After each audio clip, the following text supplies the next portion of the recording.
Good morning, students of class 12th. Myself Rahul sir. आज की class में हम लोग कोलिगेटिव प्रॉपर्टीज़ पे रिलेटेड न्यूमेरिकल सॉल्व कर रहे हैं. तो हमने पिछली क्लास में कोलिगेटिव प्रॉपर्टीज़ की फर्स्ट प्रॉपर्टी यानी फर्स्ट टाइप की colligative property like relative lowering of vapour pressure को पढ़ा था. और वहाँ पर आपको बताया गया था कि जो relative lowering of vapour pressure होता है वो मोल फ्रैक्शन ऑफ सॉल्यूट पे डिपेंड करता है. और मोल फ्रैक्शन ऑफ सॉल्यूट को हम थोड़ा जस्टिफाई करके थोड़ा सा सॉल्व करके एक पर्टिकुलर फॉर्म लाए थे जिसमें हमने मोल ऑफ सॉल्यूट को डिनोमिनेटर से नेग्लेक्ट किया था. और वो फॉर्म कुछ इस तरह से हमें दिखता था, आपको याद होगा. Small w by small m ये हमारा मोल है सॉल्यूट का, और कैपिटल W गिवन वेट है हमारा सॉल्वेंट का, और कैपिटल M हमारा मॉलिक्यूलर मास था सॉल्वेंट का. ये आप पिछली वीडियोज़ में आपने देखा था सारे टर्म्स को रिलेटेड. तो अभी हम प्रॉब्लम में आगे बढ़ रहे हैं और देखते हैं प्रॉब्लम्स में क्या क्या डाटा दे रखी है और साथ साथ प्रॉब्लम को सॉल्व करेंगे. फिर अब क्वेश्चन है the vapour pressure of benzene, आप देख पा रहे हैं अपने स्क्रीन पर, at a certain temperature is 0.850 bar full stop a non volatile non electrolyte solid weighing 0.5 gram when added to 39 gram of benzene, molar mass 78 gram per mole, vapor pressure of solution then is 0.845 bar. What is the molar mass of the solid benzene? देखिए problem पढ़ करके कहीं पर ये कहाँ से हमको ये आइडिया लगा कि इसमें नॉन वोलेटाइल का कंसेप्ट लगेगा. देखिए प्रॉब्लम में एक पॉइंट आ रहा है नॉन वोलेटाइल सॉल्यूट, आप देख पा रहे हैं non volatile non electrolyte solute. यानी यहाँ से हमें ये पता चला कि हाँ हमें Royals law for non volatile solute को यूज़ करना है.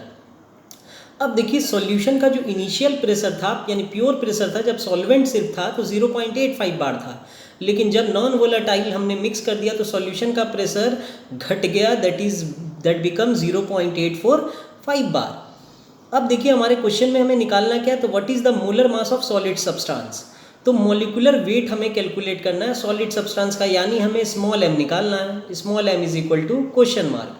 अब आते हैं हमारे पास, देखिए P0 यानी प्योर प्रेशर दे रखा है क्वेश्चन में. ये प्रेशर ऑफ सॉल्यूशन बन गया जब हमने नॉन वोलेटाइल उसमें मिक्स कर दिया. गिवन वेट सॉल्यूट का जो कि नॉन वोलेटाइल है वो 0.5 ग्राम है, आप स्क्रीन पे देख पा रहे होंगे.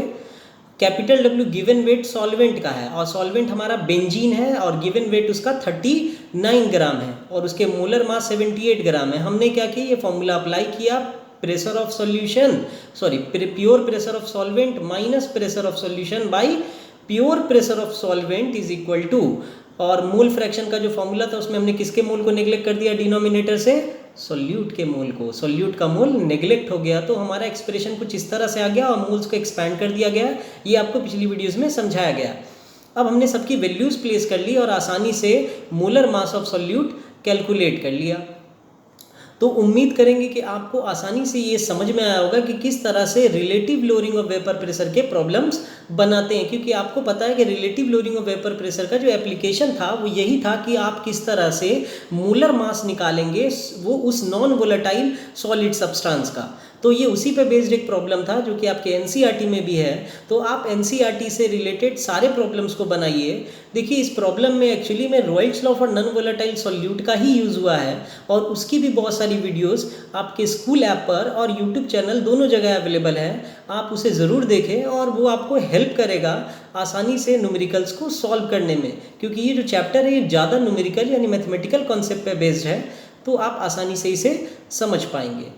Thank you.